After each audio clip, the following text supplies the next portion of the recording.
And I'm not gonna lie, it was not because I wanted to be celibate. I cared less to be celibate. My little chit chat for you guys. Make sure you got your water, or your tea or your smoothie. Today I have my water. I am in the mountains in Virginia somewhere, and it is gorgeous, you guys. The real question is celibacy the new self-care? So I don't have my Bible, dang it, and I guess I will post it, screenshot it or whatever. Proverbs 31:10-12.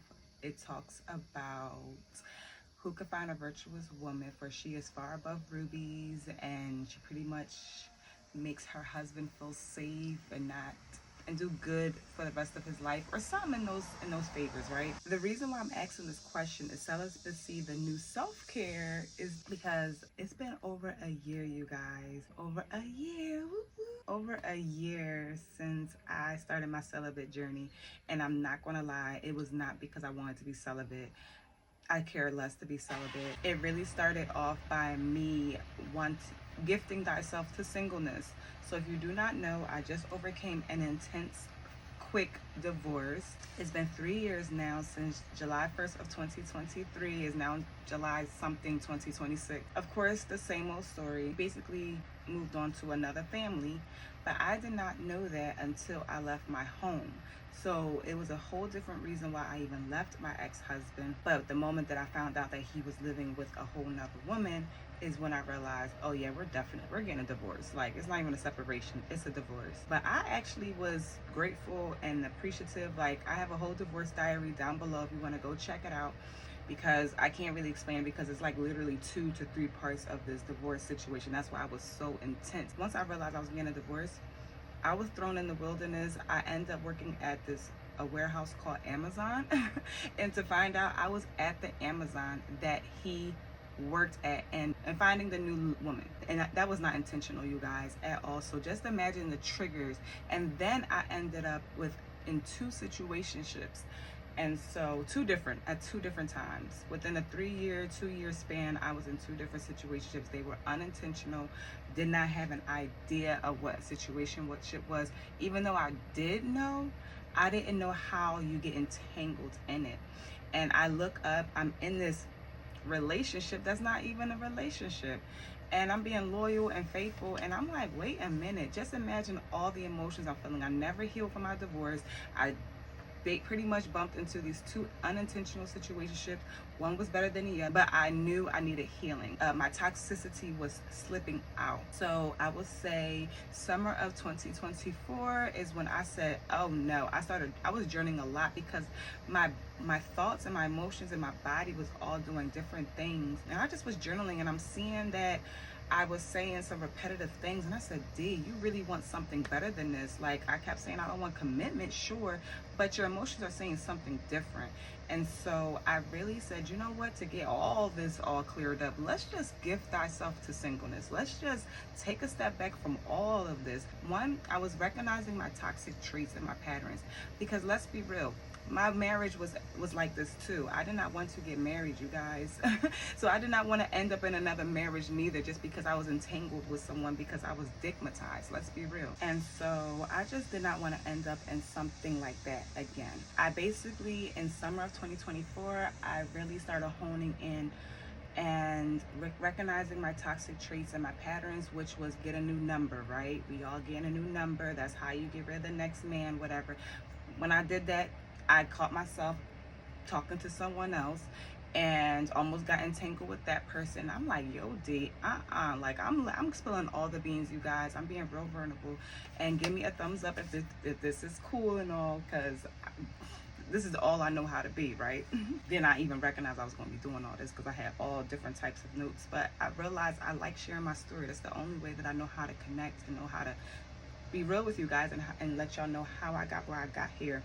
But it's the truth, and I healed from it. So I really, I healed from it. So I'm grateful, because everyone is talking about the soft girl era, right? Romanticizing their lives with candles and getting their nails done and their hair done and all those things, right? Although all of those things are necessary, I really wanted to share how important it is to do internal cleansing. I did not care about celibacy. I care more so about my emotions. Celibacy was the action for me to understand my emotion, to understand myself. I don't really use the word energy. I like the word light. My light was getting dimmed, and I did not like that. And even people that knew of me or knew me was starting to recognize it. And I said, oh no, like really think about the soul ties and the people that I'm connecting with and all, and just dimming myself, basically going against what I wanted. And I did not recognize it, of course, but that's basically what was happening. I was dimming my light, the light of God that was dwelling inside of me. Because at the end of the day, when you are sinning, God is going to start separating from you. Like he could still use you, he could still do certain things with you and use you as a vessel, of course.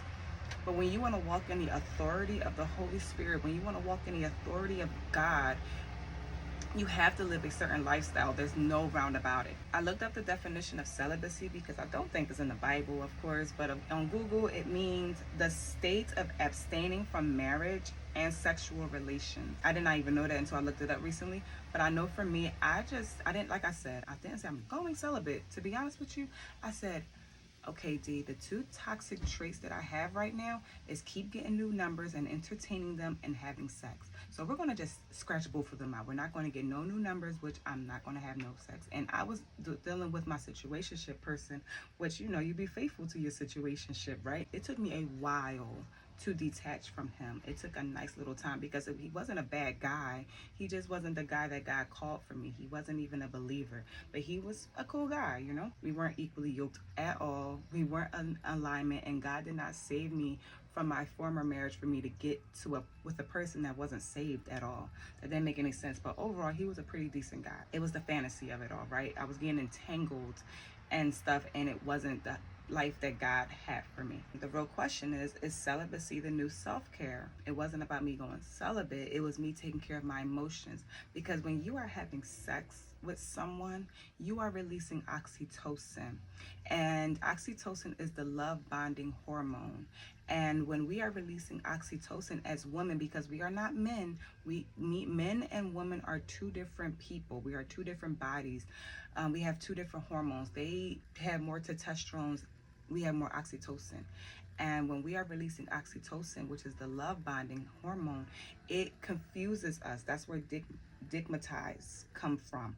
It confuses us to think that we are in relationship with this person, because now we are releasing something that is causing us to think that we are in love with this person. And with this one person, you know, we're just going to stick to the situationship term, because that's my story. I can't tell you if you out having different relationships. No judgment, but that's not what I'm talking about. Most likely you're more entangled with more people, but to me situationships are even more dangerous because you're thinking you're in something and you're really not. But if you really want to get married and if you really want to really be a wife, sometimes we get sucked into these situationships and be faithful to this one person, and it's going against what we want, and then we start forcing this person to be this person and start forcing this person to be a husband, and they're showing you who they are. They don't want to be a husband, they don't want to be a good man to you, all those things. And sometimes they are good men to you, but they're not really taking that next step, and it's kind of causing friction, right? And when you're having sex with that one person, it seems like you're in a relationship, but in reality it's not. It's a situationship, which now creates a new bond called a soul tie. Now you're capturing everything that person had done in the past and now. So that's a whole conversation. If you want me to talk about soul ties, definitely comment down below. But now you're creating soul ties. So when I start going through my cleansing phase, my internal cleansing, that's another prayer that I had to also release. Like I said, you want to become whole, which you can be. You can be redeemed, you can be restored. I'm redeemed, I'm restored, but it is an intentional process, which is called gifting thyself to singleness, which is called healing. You know, you're going with God. The Bible says in Joshua 3:5, I want to say, like I said, I'll screenshot it just for the sake, because I don't have my Bible. It talks, the Lord says, sanctify thyself and you will see wonders from the Lord tomorrow. I know in Joshua 5:2-9, that's pretty much my life story. If you want to take a look at it, it pretty much, the children of God got saved from Egypt. They went to the, you know, they complained, they went to the wilderness, they never made it to the promised land, but God wanted them to go to the promised land. So he said, Joshua, circumcise those that were born in the wilderness, and before y'all go to the promised land, y'all need to be circumcised. and I will take y'all to the promised land. But y'all gotta sit and be and heal. Y'all gotta sit and heal before y'all go to the promised land. And then he will roll the reproach of Egypt off of you.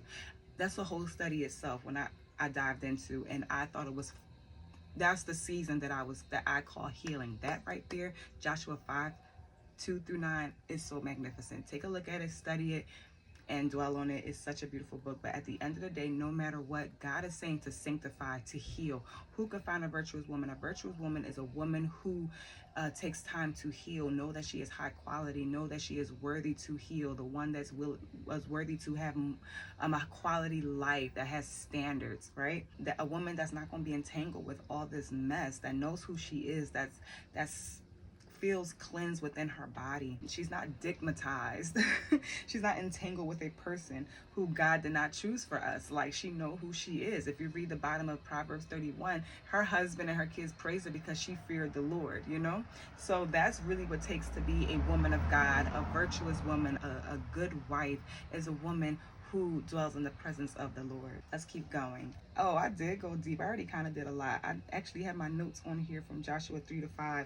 I have the definition of sanctification, which is be separate. Prepare for what? Prepare for the promised land. Prepare for God's promises. You are not going to go into your new season, the promised season, as the same person.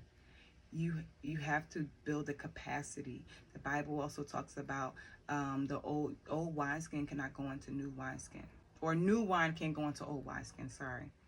And you really have to go through the process, because think about it. We want these blessings, but do you have the capacity to hold it? I had to go through this. Back August 2025, I definitely enrolled in this coaching program, and my goodness, it's beautiful, because at that time I knew I needed to increase my capacity. I just didn't really have the tools to know how to, but I did get to a point where I was becoming more in tune. Like, I was a year of gifting thyself to singleness.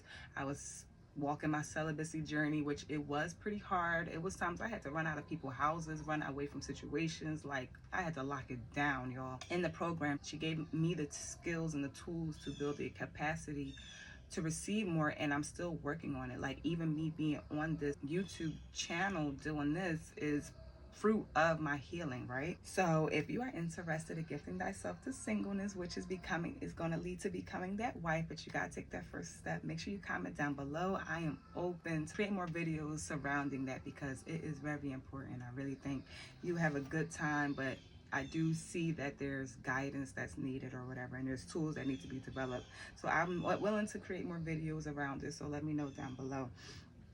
Becoming that wife is becoming virtuous, happy, joyful, high quality, high standards, majestic, fruitful, rich, daughter of the Most High King, aka Jesus. I love that people are complimenting me more nowadays, saying, D, I just see your light. Your light is getting so much bright. You're becoming more fruitful. You're so calm. You're so peaceful. I just been getting, I can tell, like, it's working. My light is becoming brighter and all those things. So sanctification, right? We talked about that. Dedicate, sacred, to show oneself majestic, be treated as, to be honored. You want to be honored. You want to be treated as a certain person, as that wife. You want to be treated as a good wife. You want to be treated as that entrepreneur, that leader, that daughter, that woman, right? It's more than just getting your nails and feet and stuff done. It's the your emotions. You want to be emotionally intelligent. You want to be emotionally aware. You want to know your triggers. You want to know what's taking you off. You want to be able to have the skills and the tools to calm your nervous system down. You want to be able to identify what's going on deeply in your core, and everything will reflect on how you feel in the inner side. Like, my nails are not even done, but my nails are healthy, right? I don't have makeup on. My skin is clear. My hair is healthy. My toes are not even done, but they're healthy. Like, but I'll go next week, you know, I'll go next week. I take care of myself. I take my vitamins. I drink my smoothies. I drink my water. I take care of my hormones, or at least I'm learning to. Like, I'm learning to reflect. I'm journaling. Like, I have a routine, you guys. I'm out in nature. Like, I really take time for myself. Let me continue, because I don't want this video to be too long. Plus, I'm ready to go swimming, so I'm trying to really make it quick. Oh yeah, in Joshua 5 too, he talks about circumcised, right? What do circumcised mean?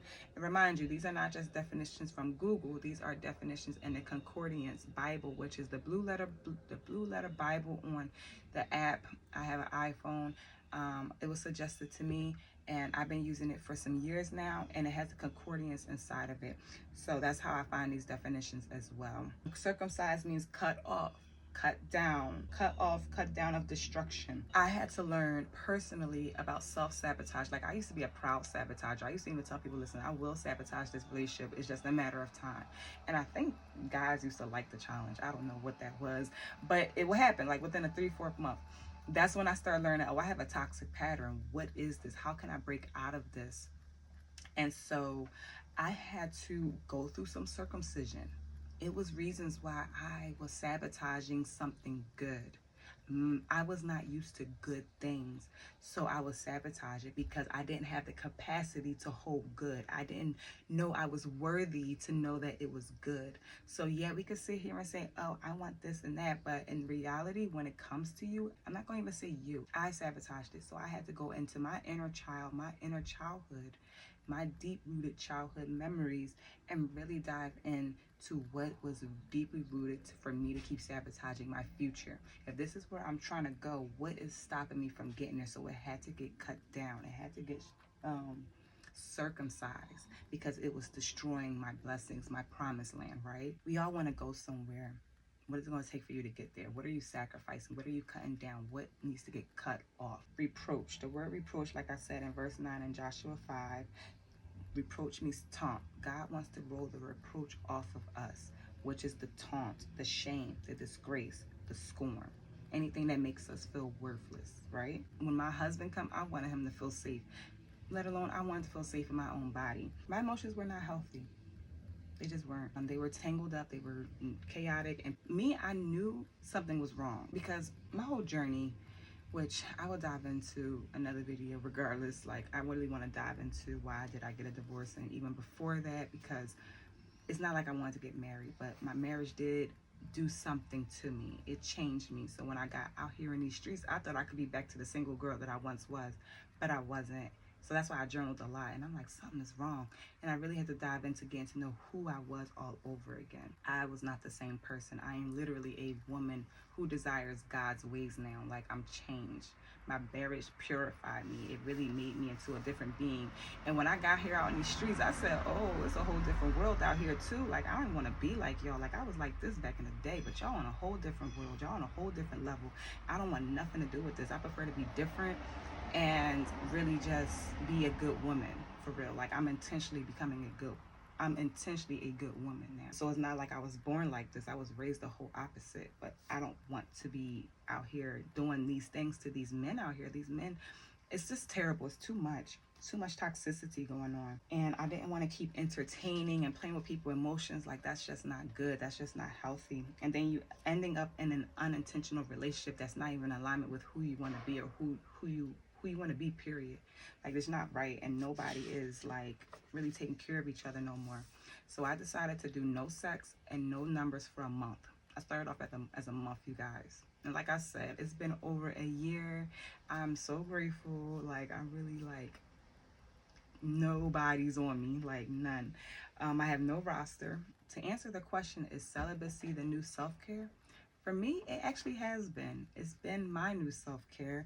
It allowed time with self. It allowed time for me to get to know my emotions, and detangle my emotions, to learn my emotions, to learn my triggers. It allowed time with myself, with God.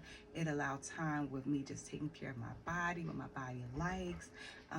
It's clarifying what I really want from myself, what I'm learning about myself, what I want in my future. It's like celibacy really detaches you from people and things, so you're not getting too ahead of yourself to think like, oh, I start fantasizing about certain things, because us women, we are fantasizers. We're romantics at the end of the day, for goodness sake. Like, let's be real. Like, let's not harden that area of us. Like, we're beautiful beings. We're made to be beautiful beings. We're made to be romantic. We're made to be fruitful and fun and girly and all those things. The thing is that we have to boundarize that part of us. Everybody cannot have access to us in that area.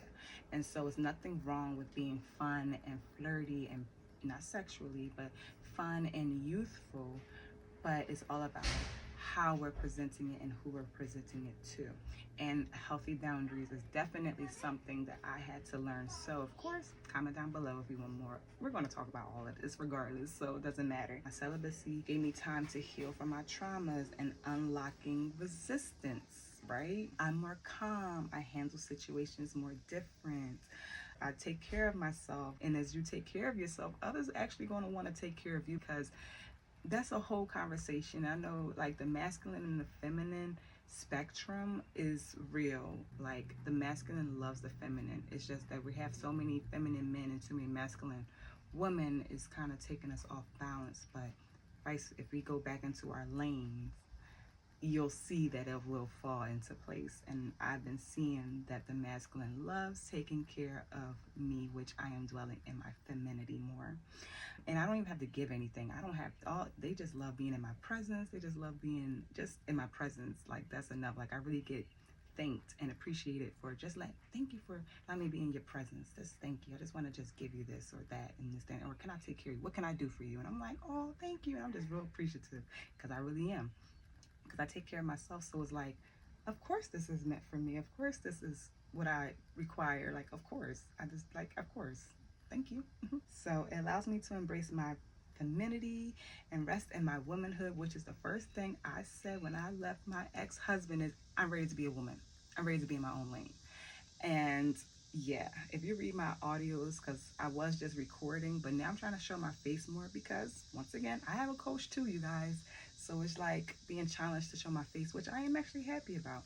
I'm out here just really showing my life a little bit more, and I like it. Like, I like doing road trips and stuff like that, which my ex didn't like to do. So I've been tapping more into what I like. So it's just been fun. I'm really a nature girl. I'm really an outside sporty girl, for real, for real. And I'm about to actually go swimming, so I'm trying to hurry up. It's been long. So yeah, I'm actually at the end of my notes, but life has been changing so quickly in a good way. And it all came from going and being celibate, and I'm grateful for it. But of course, it really started off with me just saying yes to me, yes to my emotions, me wanting to get to know my emotions, and having to cut off, circumcise certain actions for me to get closer to my inner child. And now I feel more safe in my body. It's a beautiful feeling, and I love it here. And yeah, so I'm gonna go. Cheers for the video. And thank you for watching, and give me a thumbs up, and make sure you subscribe and join along as we are becoming that wife. Oh yeah, my name is aka Deanna. You can follow me on Instagram at d.wilcox, just like my YouTube channel. And I definitely show more over there. I like to engage with my peoples over there. So make sure that you check me out and say hi over there too. Don't just follow me, just say what's up. I seen you on YouTube, and tell me what you think of this video. Talk to me. I love engaging. So yeah, bye.